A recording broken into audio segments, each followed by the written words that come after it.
Қайырлы күн достар, бүгін біз сіздермен өте дәмді ерекше тағам маклубе дайындаймыз. Егер отбасыңызды, қонақтарыңызды таңғалдырам десеңіз, осындай ыстық тағамды жасап дастархандарыңызға ұсынсаңыздар болады.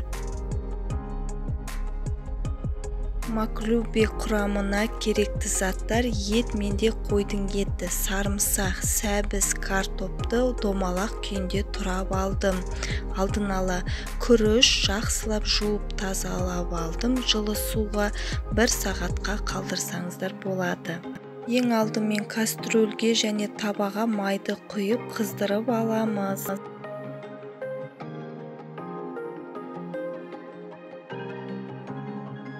Табамызға күрішімізді қуырып аламыз, жақсылап қуырып аламыз.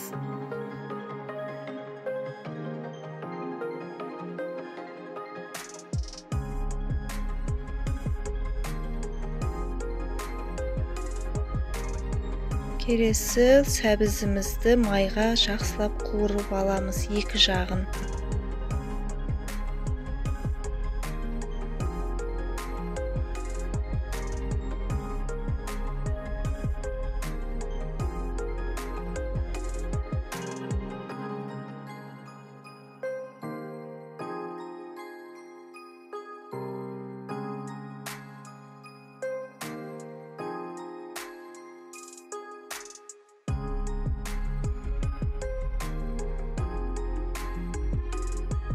Табамызға май қойып, қойдың етін жақсылап қуырып аламыз. Тұз қосып араластырамыз да бетін жауып, ақырын отқа қойып қоямыз.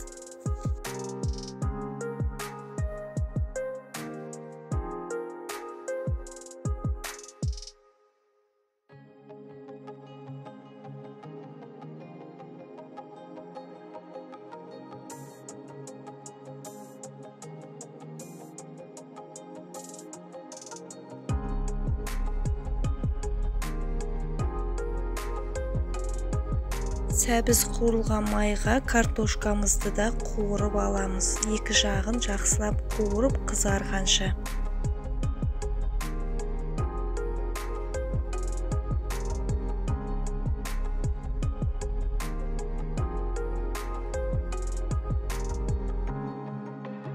Етіміз жартылай пісті, ыдысымызға салып аламыз.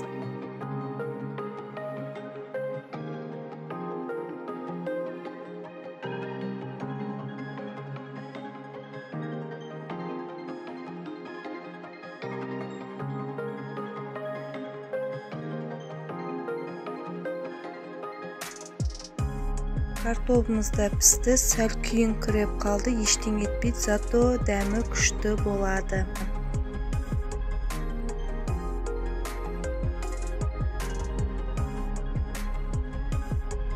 Ошау түбіне сәл май қойып, сарымсағымызды салып, және де үстіне қуырылған сәбізімізді саламыз.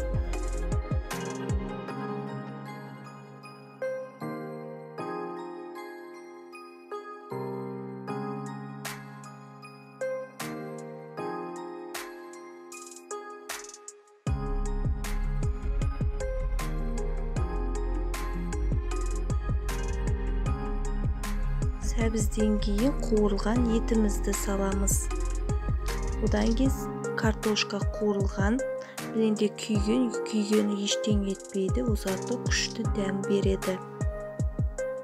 Үстіне тұз себеміз, және де приправа қосамыз, қара бұрыш қосамыз.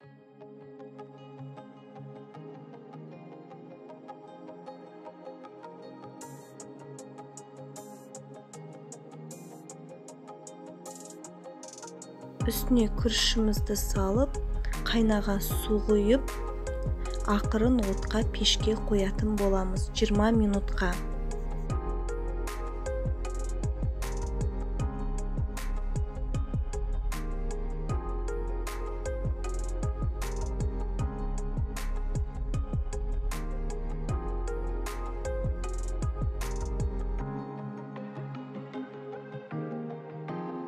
күрішіміз пісіп шықты. Енді үлкенде ыдысымызға төңкереміз. Мінекей төңкерілді.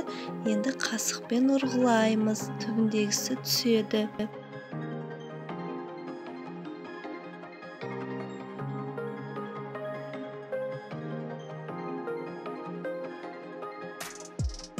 Өте күшті болып шыққан. Осылай бетіне сарымсақты қойып, шетіне салат пен айранды құйып шығатын боламын.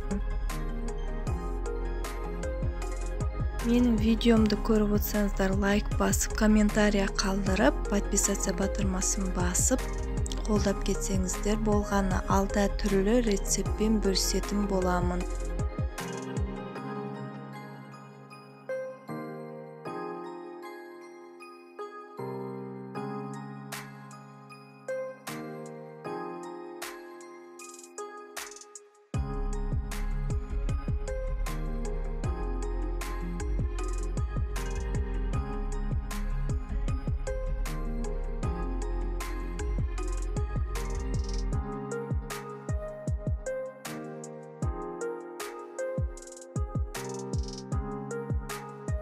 Осымен маклюбе тамағымыз, ыстық тамағымыз дайын. Дәмі күшті болып шыққан, формасы да жақсы ұстап тұр. Ас болсын. Менімен бірге болғандарыңыз үшін рахмет.